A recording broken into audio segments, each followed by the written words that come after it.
A day in my life as a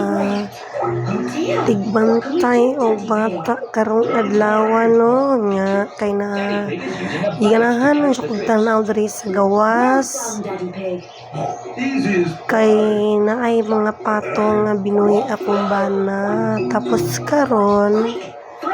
gitan-aw lang nako gyud kay murag ubay-ubay naman gyud ning among gialimahan ng mga patso. Tapos apoy mga hinatag sumaw ni karon ipakita na ko sa inyo no sobra jud kadaghan dili man kaayo as in daghan pero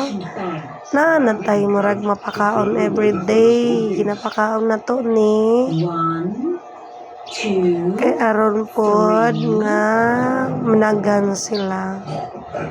o mao ni siya so many mga nagbitay-bitay jud mga ulas sa saging kay gituyo na siya para sa pato nga dili pod sila mainit